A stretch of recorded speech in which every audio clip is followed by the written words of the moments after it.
Welcome week 3, video 3 for PSC 355, and in this video we're going to discuss neoliberalism. The central question we're going to answer is why did neoliberalism replace ISI and EOI as development strategies? So why was there this shift? Well, a couple of things. There were financial crises in Latin America and in East Asia, areas where these other preceding development strategies had been practiced. And we'll discuss in a few slides here how this forced these countries to accept changes which remove the state from the economy. Also, new ideas began to emerge. Milton Friedman, a prominent economist at the University of Chicago, began to challenge this notion that the state had a role in the economy. And politicians like Ronald Reagan and Margaret Thatcher in the United States and the United Kingdom seized on these ideas and began to promote free market policies over any role for the state. And these ideas spread around the world to developing countries as well, but especially they embodied began to influence policies at the International Monetary Fund, which we'll discuss here in a few slides why this became important for developing countries.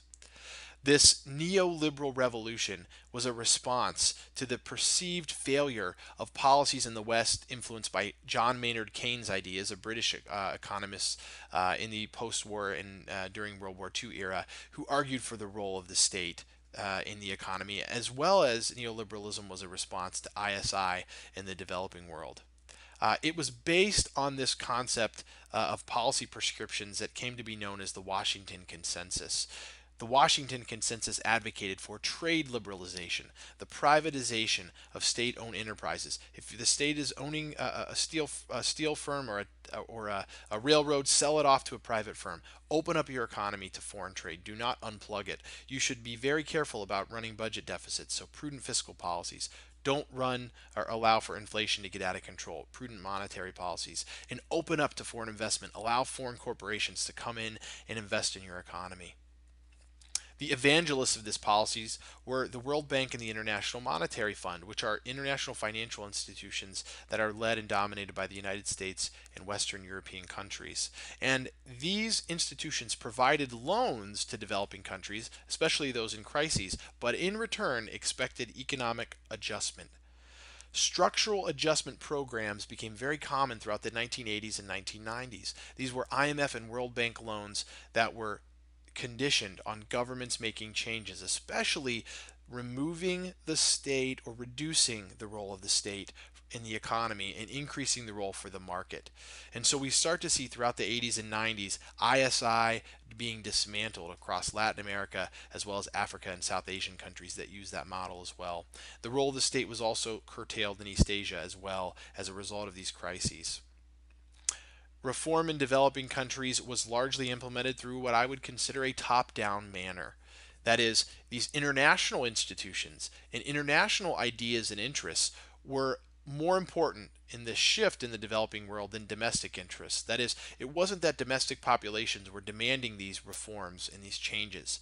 Rather, neoliberal ideas from the advanced industrial world became more important in these countries, and neoliberal reforms that were overseen by institutions like the IMF and the World Bank were key drivers of these reforms.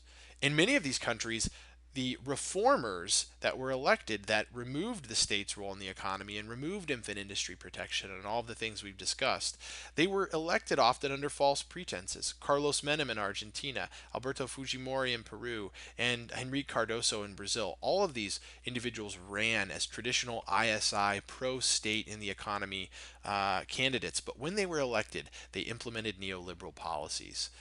Indeed, Henrique Cardoso was one of the founders of dependency theory, and when he became president of Brazil throughout the 1990s, he actually implemented policies that completely contradicted his old arguments. Some in the developing country felt that this was a new age of economic imperialism, that they were being forced to reform their economies to fit with what the United States and Western European countries wanted. This photo is of Indonesian President Suharto signing an IMF bailout deal in 1997, and Michael Kamdasou, the head of the IMF, in the background with his arms crossed. This sort of image of developing countries bowing or being subservient to the Western institution became a very potent idea in developing countries during this era. Some came to argue that what developed throughout this period of the 80s and 90s was the emergence of the golden straitjacket of economic liberalism. The rich world and the developing world each moved away from the role of the state in the economy and moved towards giving free market capitalism the pride of place in their public policies. Thomas Friedman, an economist for the New York, or excuse me, a columnist for the New York Times once said that this golden straitjacket is pretty much one size fits all, and it's the only model on the rack this season. What Friedman was trying to illustrate here is that there's basically a standard set of economic policies that every country is expected to implement. And this makes some sense if we look at, say, the development of the World Trade Organization. Today, it's a nearly universal institution. Almost 160 members, many others that want to become members. And the basic point here is think about this for a moment. Many of these developing countries that stampeded to the WTO in the 1990s when it was created had just decades earlier said that we're going to close ourselves off from world trade. So what a shift.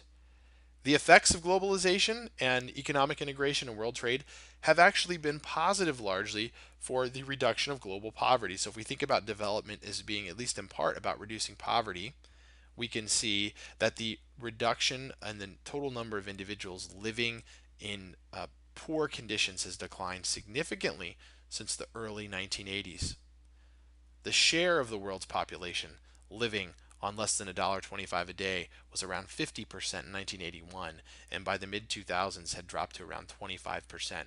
So, at least in terms of reducing poverty, we see that this neoliberal revolution or this shift towards openness has been positive. But that's not to say that everyone was a winner, and that's not to say that there wasn't political or still isn't political resistance to these ideas, which you've read about, and there are clips more about that you'll watch for this week that will help illustrate these points.